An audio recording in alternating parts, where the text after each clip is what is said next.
hey, if the world got flipped over, what would you do? And Jonathan said, I'd be doing the same damn thing that I'm doing today because I love it. I'm passionate about it. This is what I live for. And that is such a powerful thing to say, because for the individuals in the B2B space or the startup space that are looking for someone like you wouldn't want to have anybody else in your corner, someone that understands the structural system around your business. Welcome to the Art of Kaizen for Entrepreneurs, growing 1% everyday podcast.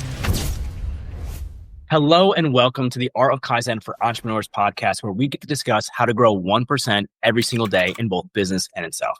Today, we have Jonathan Genmentor, the founder and CEO of Successment, a revenue growth partner for diverse B2B tech startups, where he developed Boom, a 4-step growth process that uncomplicates RevOps science. He is currently nominated for the United Nations World Summit Awards in the Dominican Republic. And I'm so excited. I'm tripping over my words here, Jonathan, to have you on the call. Thank you so much for joining us today.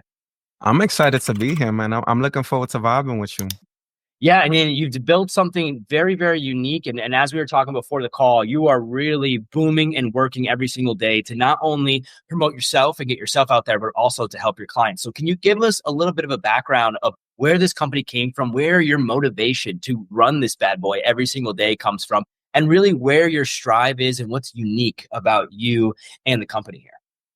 Okay, it came from me being really, really poor and not wanting to finish school because I dropped out 3 times. So I needed to do something.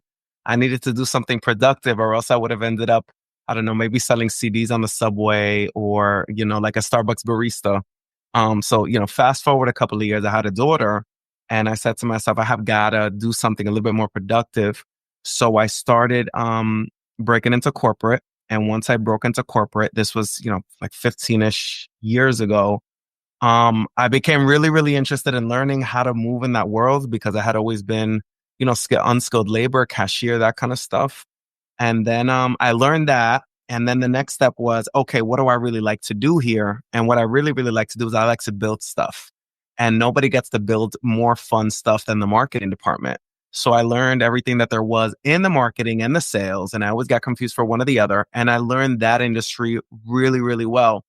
And then one step further within that industry was me saying to myself, yo, I want to do this like on my own. And I like technology. It's so much fun. It's so innovative. There's always room to invent. There's always room to grow. So I started really focusing on the tech and the startup space. And skipping a whole bunch of boring details, I surrounded myself with really, really smart people who gave me a really, really good opportunity in my full authenticity. And I beat a lot of, blue blood, Greenwich, Connecticut and Upper East Side, bros. And I was able to enter spaces that I wasn't supposed to be in. And I'm forever grateful for that, which led us to the Provoke Visibility campaign. I started Successment because, in my opinion, there are 2 ways to make a lot of money and, as a positive consequence, influence economics and society: real estate or technology. I'm not about to drive around in a Honda Accord selling houses all day. It's just not for me, right? I said technology is it, right? It's innovative, it's fun, it's provocative. The numbers are so big, the stakes are so high, it's so exciting, it's so glamorous to me. So over the years, we're talking now 15 years in, not only did I learn how to really grow startups, right? I learned how to converge not only just marketing, because marketing's one thing, but really converging revenue growth. And that consists of 5 pillars of recurring revenue, which is my favorite word, recurring revenue. And it's something that marketing or sales or product alone don't address in silos. So RevOps science is really focused on building the strategy, building the execution, and building predictable recurring revenue on 5 streams of revenue. That's the 4 corners of RevOps science. That's why we got the United Nations World Summit Awards nomination. And that's why we have 4 offices on 4 continents. Oh, absolutely incredible. And you can hear the charisma, you can hear the energy coming through your voice of how much you actually love doing this, which I really do. It shows. I mean, it definitely shows in the progression and the growth. And let's dive into this development of the RevOps, because I really think that a lot of people do not understand how marketing and the general presentation of your business leads into revenue growth, and how that revenue growth needs to speak back to the marketing to understand what we need to acquire customers for, what scaling capabilities, all of that information. So When you entered in the market, you highlighted a little bit that you felt like there was a huge disconnect there. There's a huge disconnect. Can you dive into a little bit more of how Successment dives into the actual rev ops science and what you're looking at the client that would be different than, say, if they worked with a different marketing agency? Sure. When Successment came into the market, we saw, because we like to work with underrepresented folks. That represents me. Like, my inner child is just this underrepresented kid. Like, if I spoke to myself as an 8 or 9-year-old, I'll be like, you're fucking cool, bro. You live in Dominican Republic. You live in a fucking penthouse. You have all this cool stuff. Like, you get to do all this cool things. So at the end of the day, Provoke Visibility is a very real living part of why I get up every day and why Successment exists. When Successment entered the market, keeping in mind that we focus on underrepresented founders, within startup, there's under 9% of underrepresented startups that get any venture capital, right? That's like 1% of a couple of billion. I'm not that smart to remember all the statistics. I don't pretend to be, but it's all these billions of bucks, right? And like, underrepresented startups get this amount. And then startup getting capital is analogous to like, oh, we've made it. And it's just like, but that's not how everybody works, right? There are plenty of startups in and outside of Silicon Valley, New York, Miami, Prague, London, all the startup centers around the world that are revenue led, right? And there was an over obsession and an overemphasis on, I need to raise capital. And I'm like, you're not a bank, you're a startup. And what you need to do is you need to build a business, and a business is based on not just sales. Like, I just need to get some sales, because a sale today is churn tomorrow. It needs to be recurring, predictable revenue streams based on data that separates your passion from your profit, that makes sure that when you're not making sales, you have great retention. When you don't have great retention, you have great product development. When you don't have great product development, you're creating great visibility. So RevOps science is based on 3 elements called process, progress, and performance. BOOM stands for begin, operate, obviate, and maximize. It frames the decision-making process.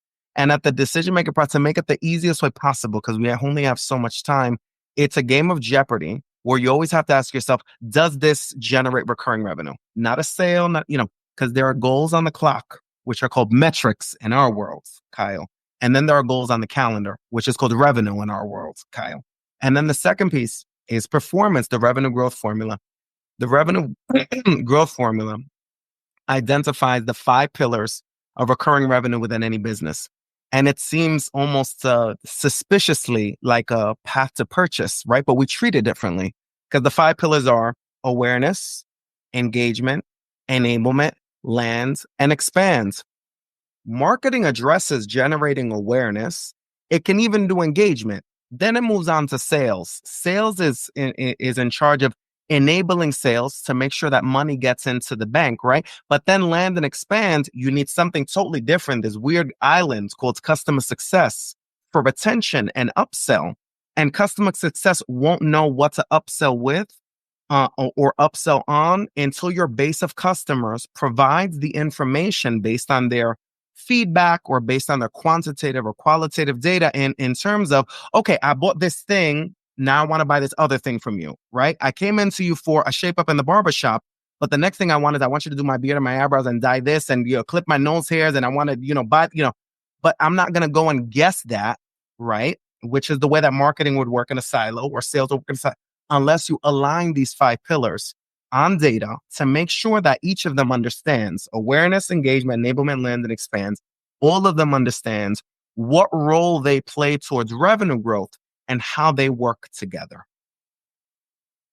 Okay, for all the entrepreneurs and the business owners listening to this right now, you pause the video, you go back 2 minutes, you listen to that, and then you're going to do that 2 more times, okay? You're going to do that 2 more times, because that is, Jonathan, there is such a well-articulated way of structuring what business owners are actually supposed to be looking at for marketing, what they're actually supposed to be looking at in the sense of their growth.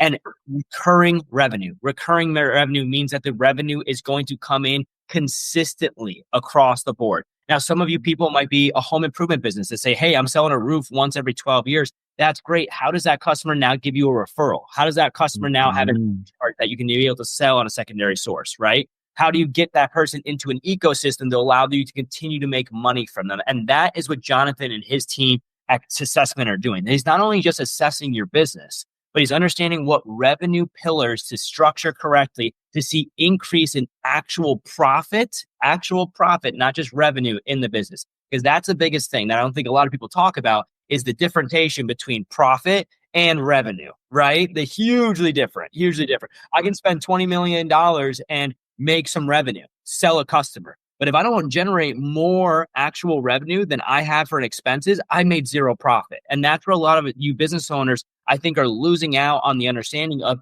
oh, I need to advertise only for profit, or I need to advertise for revenue and then the hopes of profit, where it's not the case. There should be a holistic positioning between the two, where your efforts that go out for advertising might not generate direct profit today, but you have it in a system that will because of the recurring revenue over time. Jonathan, freaking super intelligent. You talking like that gets me all pumped up and excited. I want to dive into a little bit of who you're working with, because I want the listeners to understand who should be reaching out to you and who should really be connecting with you. Let's dive into that bit of the undervalued entrepreneur, the underrepresented entrepreneur that you highlighted earlier. Can you highlight what that looks like? Sure. So we work in 3 service verticals for 3 specific stages. And the way that we arrived at this destination is through our global partnerships with Techstars, with Pharrell's Black Ambition, with Startup, which are these big, huge startup ecosystems, right? These startup ecosystems are actually one kind of service that we offer because we do programming. It's kind of like startup school, like folks that, you go online, you learn how to code for 9 months, and then you get this great job as a coder. Well, if you go through an accelerator program, if you're a small business or if you're a startup, you go through this accelerator program, you come up with somebody like me, an ex-bartender, now I've arrived somewhere, right? I think. And then you get to learn how to generate recurring revenue streams. That's the first. The second is called growth partnerships, where we work directly with startups that are at or around $1 million annual recurring revenue. You already have a ton of data. You're ready to grow. You have money to invest in your growth. You have a long-term strategic plan that you want to challenge, that you want to vet out. And then you also need the boots on the ground, right?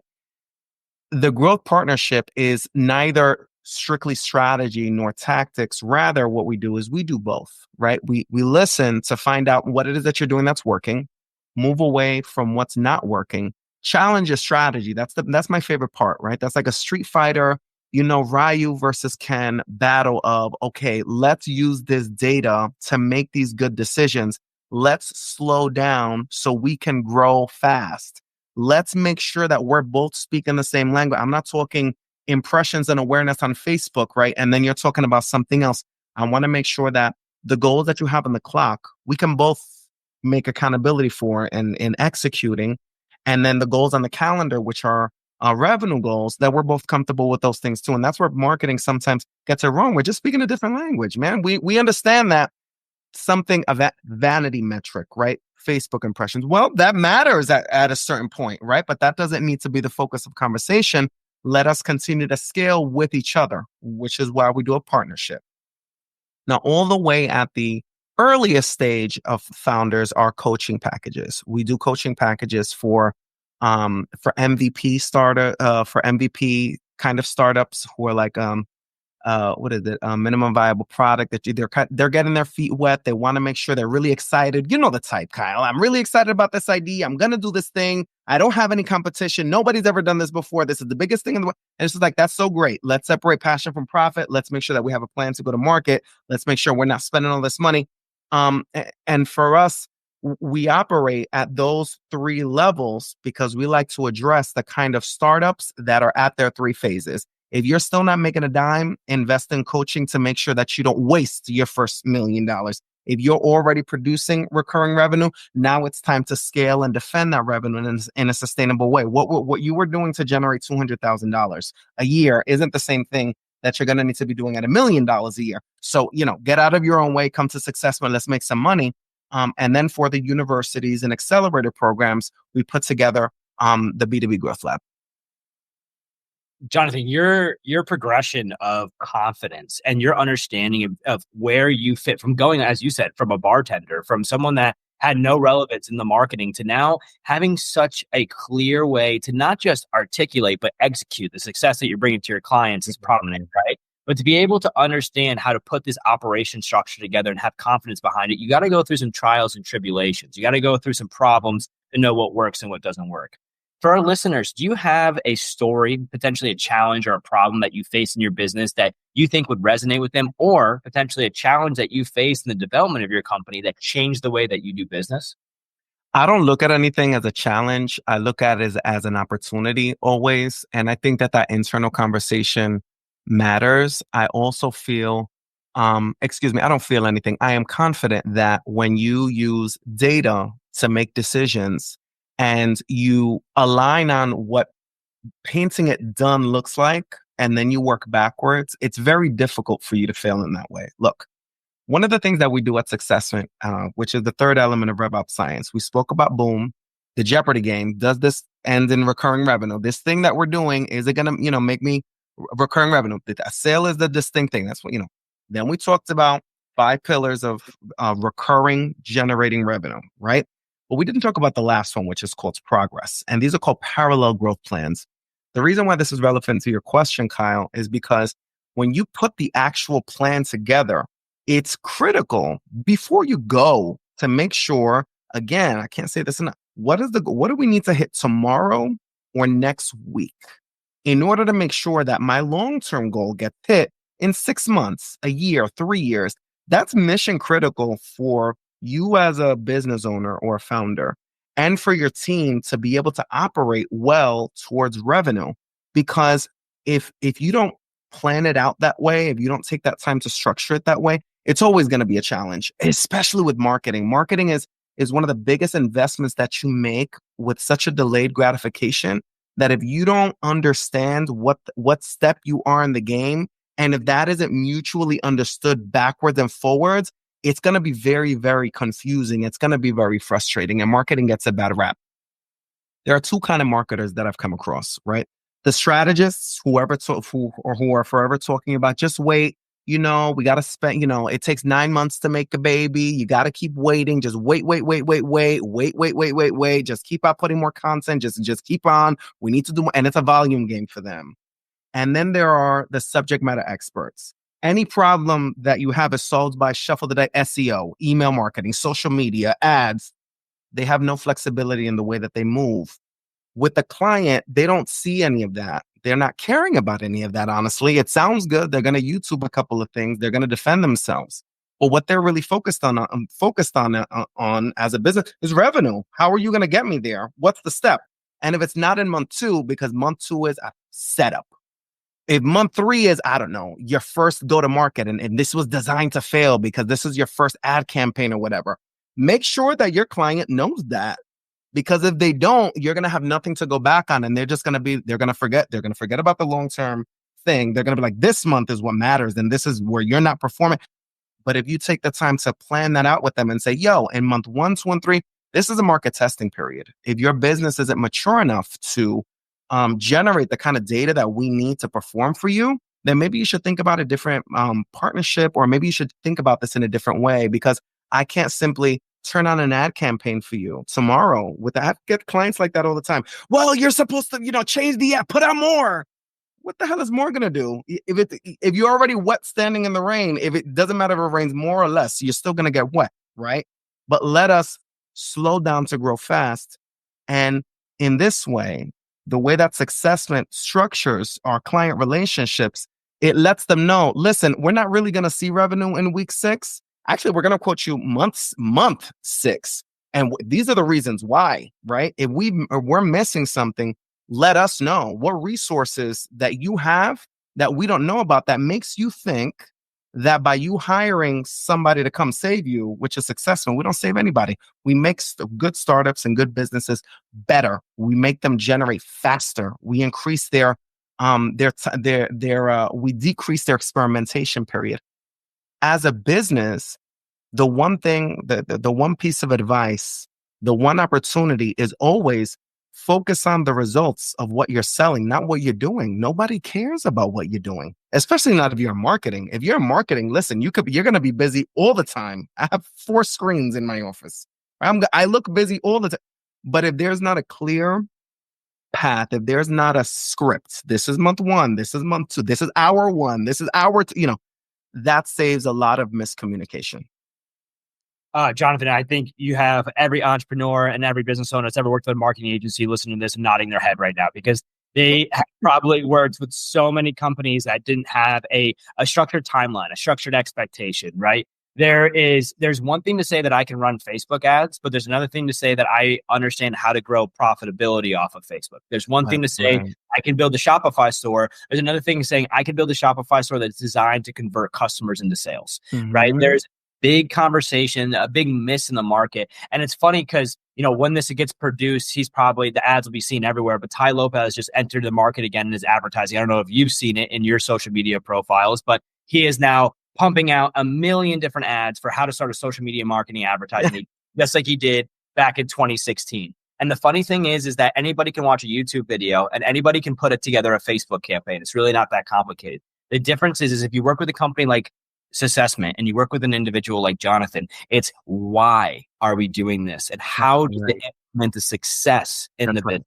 What you think about painting the picture is absolutely everything. Each one of us that work in the marketing field, we have our own unique factors, right? Your uniqueness is really understanding the integrated parts to the business that creates profit and how to lean into that success and be able to use the data to be able to push that forward. Ours is all about message testing, creative testing, and understanding what really works and what doesn't work and removing bad spend very quickly. But each agency and each individual has their own niche that they fall into. And for the entrepreneurs and business owners listening to this right now, working with someone like Jonathan puts you in a position where you get everything.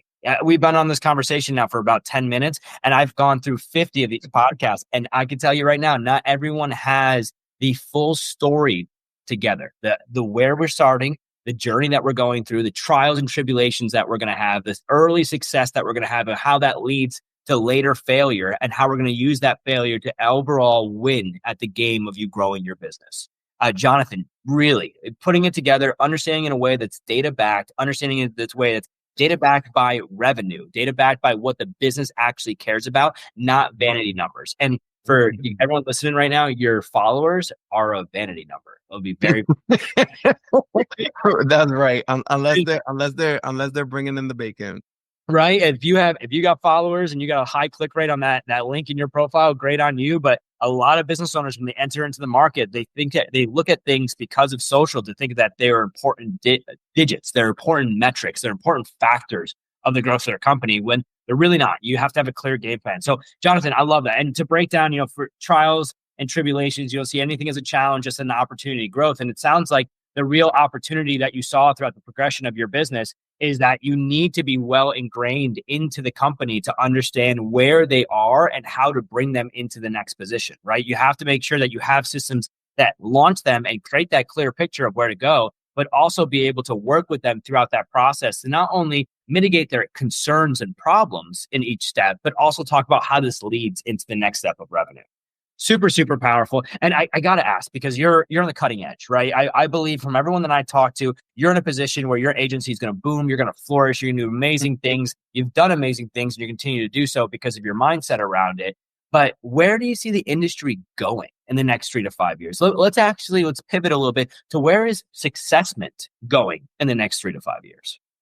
So for me, I think that AI, I don't pretend to be Nostradamus. It's a subject of great complexity, artificial intelligence, but I think that it's going to really impact the way that marketers market. I think that there's going to be a rebrand, because what you and I do, Kyle, it used to be called digital marketing, and then it was called growth marketing, and then was called super marketing, and then was called mega marketing, and then ultra marketing. It's all the same shit. It's been happening for the past 150 years. Companies need to increase their visibility, and through that visibility, they need to be able to convert and then generate sales, keep a base of clients, whatever. I think that AI is going to have an interesting impact in the way that the industry is going. I think that it's going to democratize access to information. And I think that it's going to make that information more questionable. I think that that good information, really good, clear, poignant advice and information is under attack. And I think that the way that AI as a tool is deployed is going to really have an interesting impact on that. I also, as now a global agency, because now we're in 3 countries, I really see the interconnectivity. I think that language is going to be less of a barrier. I think that markets are going to be more accessible to different companies doing that. And I think that a lot of entrepreneurs, at least in the circles that I'm moving, they're going to see the viability of, you know what, if it doesn't work in the US, maybe I can do another market. And maybe it might not be that scary of a thing to go and, open up a market in Mexico or Canada or Dominican Republic or, some other sub-market, because the goal is to make money, right? It's not to do it and have it be really, really difficult. For Successment, we're going to continue to provoke economic growth and visibility for underrepresented founders.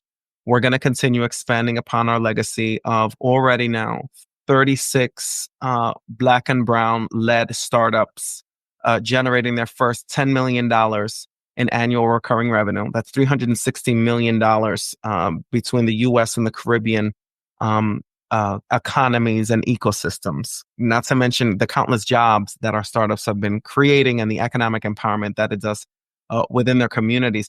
I think that we're going to really stop tiptoeing and really start stomping, because yes, we do strategy. Yes, we do the marketing and the tactics. Yes, we'll strategize the blueprint for the plane, and then we'll fly it with you with a pilot program, and then we'll get you into market, and then we'll write the content, and we'll build all of the things, everything like. But I'm really confident that our impact is going to be on, once we now take a look back to 2019 when we first started, and we really do like a family reunion of all the startups that came to us. And they were like, we're doing $100,000 this year. We're doing $600,000 this year. We're doing $1 million this year. And now they're in the millions, right? And we really have that family reunion event. I think that at least in the underrepresented ecosystem where I play, I'm probably a little pea in a pod to somebody in Silicon Valley, or maybe not. But within my circles where I move in New York and Miami and Dominican Republic and Mexico and Colombia and Panama and the Bahamas and Tulsa, Oklahoma, Texas, everything outside of Silicon Valley, pretty much, I think that presence is becoming known. And I think that we really are putting the pressure on a lot of agencies to really produce what it is that they say that they're going to produce, rather than wasting people's hard-earned capital, because capital is very hard to capture, right? I could say somebody's hard-earned money, but typically I don't work with people that operate grocery stores, although that's wonderful, but it's difficult to capture capital. So when you waste it on the wrong marketing partner, it hurts. So Successment, we want to be the vanguard of that kind of bullshit, because it really annoys me when I see some 16-year-old in front of his dad's Ferrari and car talking about what we can do Facebook ads and funnels. Like, that makes my skin crawl. Jonathan, you and the Successment team deserve to be known. I loved what you said about being the vanguard of the crap that comes into our market, right? Everyone thinks that they can either watch a YouTube video, hire their cousin, or see the young 16-year-old that's using their Facebook to bring them in, grow their business, right? It's, I've had this conversation with business owners before. It's like, hold on. If you think it was that easy, do you think there would be all these marketing agencies and these schoolings and this education based around it? If it was that easy, wouldn't have you already have done it and got it successfully done?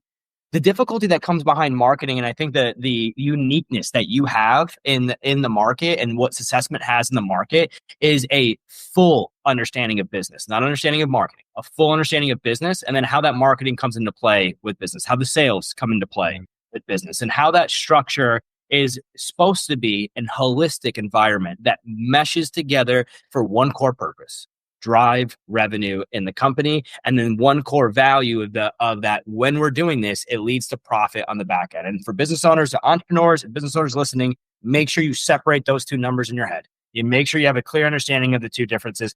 And the involvement that Successment has in their clients and the way that you're working, it literally puts a smile on my face, because I am much like you, where I have been calling out the bullshit for years now, of people stealing data, people not structuring for success, of people you paying someone to do Facebook advertising for you, and I go to look at your website and there's not even a metapixel on there. They don't look at data. They don't look at anything that actually correlates to the revenue generating efforts of a business. So I love it, Jonathan. I think you and Successment deserve to be known, deserve to be well-renowned, and the progress that you're going, what you've done for these startups is just, so heartfelt from another marketer. I love what you're doing, love the angle you're going at it. I got to ask, how do you find your Kaizen? For the listeners out there, and for you, if you haven't heard it, Kaizen is a Japanese business philosophy that means 1% progression in both business and in self every single day.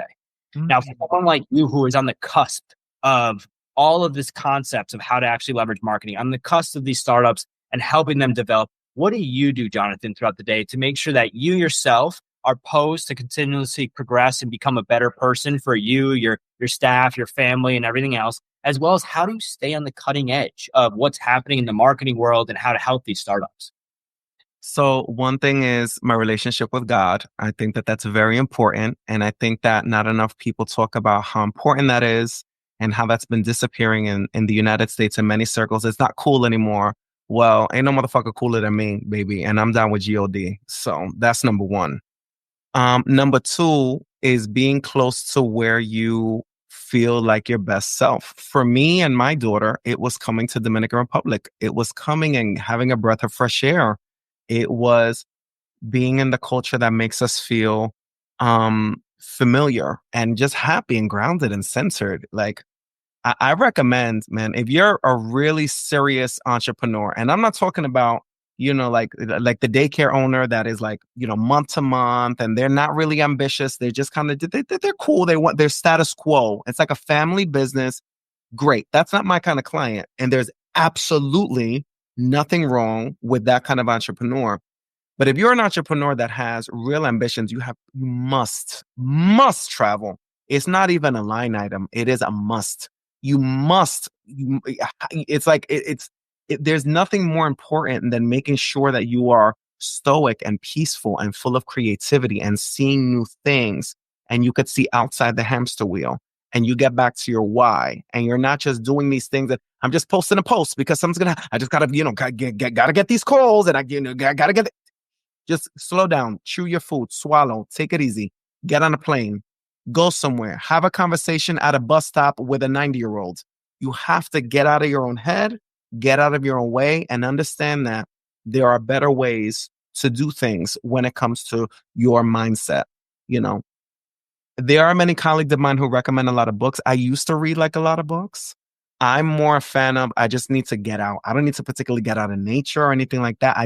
I'm more of a city guy. So my thing is, views. Like I have one of the best views in Santo Domingo. I have a pool and a jacuzzi right above my head.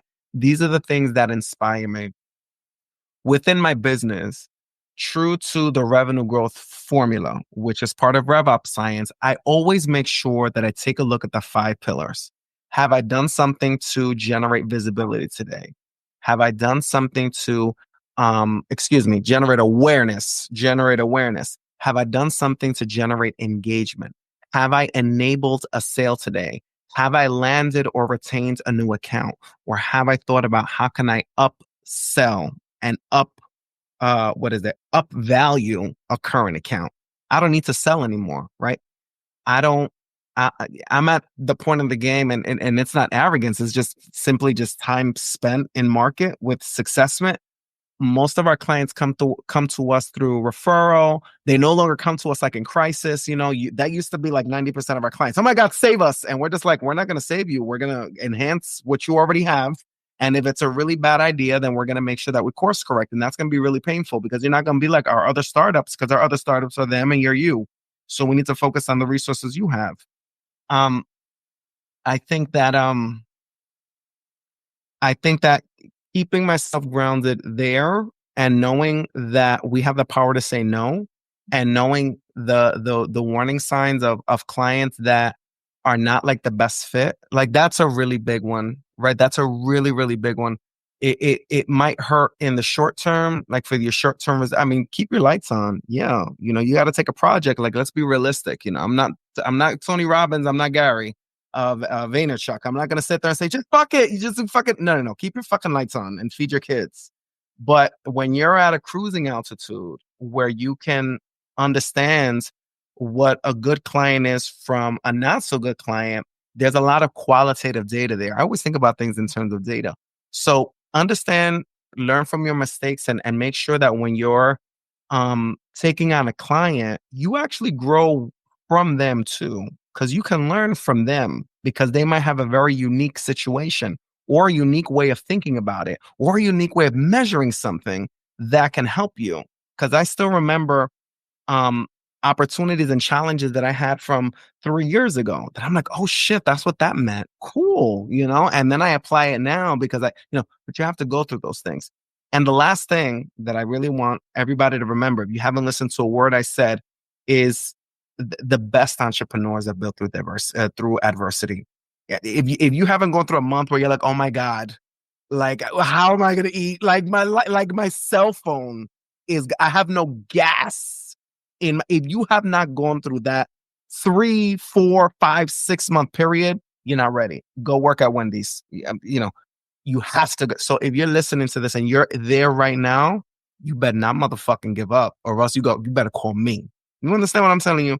That is the most poignant advice that I can give to any entrepreneur. That's where you get all of your stripes. You have to go through the adversity. You have to understand what it's like to feel that pressure, because that same pressure, if your service is based like us, Kyle, those clients are coming to you with that same pressure. You don't know how much they sacrifice to be able to pay for your services. You don't know what other line item they have, right? You don't know what baby shower or kid's birthday or wedding is coming up that they're sacrificing to pay for your services. Be good to them and make sure that you remember when you were in their position, and it'll make you work that much harder for them and be that much more successful with them. Geez, Jonathan, just so many gold nuggets. I mean, from the separating yourself from the noise and making sure that you ground yourself and you find out who you really are and find the confidence by traveling, by getting out, by enjoying your life, right? Super, super important. And then to dive in to, yes, adversity, right? As you're saying that, I can remember the 3 or 4 months of ramen where I'm barely able to drive and I'm doing more phone calls than I am driving because I don't have the gas to get there until I close a deal. Like there has to be, there's so many people that give up right before gold. And if you are in that position of adversity, just as Jonathan said, don't give up, strive, push past it. Diamonds are created under pressure. You need pressure to become something valuable and something extraordinary in this world. And Jonathan, I think you hit the nail on the head. I mean, I'm having such an ecstatic time talking to you because we definitely align on a lot of different points and a lot of different factors of how business is supposed to be grown, how you're supposed to look at marketing and sales, but also as a human being and as an entrepreneur, how are you supposed to face this life? How are you supposed to wake up every day and enjoy what you do, enjoy the difficulties, enjoy the adversities, enjoy the problems. And as you said before, like you got to give appreciation to God. God gives these opportunities in front of us, not knowing what they are, right? We ask for patience. We don't be given patience. We give an opportunity to be patient. So being able to understand that you are in the opportunity you're in right now so that you can flourish and become the person that you want to be. So beautiful stuff, Jonathan. Seriously, I have one more bonus question for you. I know you said you don't read much anymore, but throughout your passings, have you ever read the book Atlas Shrugged? Yo, yes, I did. That's so crazy. Wow, that's such a political book. I'm nervous about what's coming next, but go ahead. No, nothing against politics. I just like the ideology of the book. For the listeners out there that haven't read the book before, Atlas Shrugged is a book that bases the concept of every one of us, you listening to this right now, Jonathan, me, we're the business owners of the world, move the world forward every single day. Without business, without operations, ideas are just ideas, and the world doesn't change with ideas. The world changes with action. So the book Atlas Shrugged talked about what would happen if all of us business owners would just step away from business. We would just walk away and not decide to take the pressure of the world on our shoulders and just let it be. Well, my question to you, Jonathan, is say today, Atlas Shrugged, me, you, all the other businesses owners out there, we stepped away from our companies. The restaurants were still there. The home improvement materials still exist. Internet and it all is still live, but no actual structured business is functioning within the world. What would be the first business that you would create tomorrow? Let me collect my thoughts. That's a really, really good question.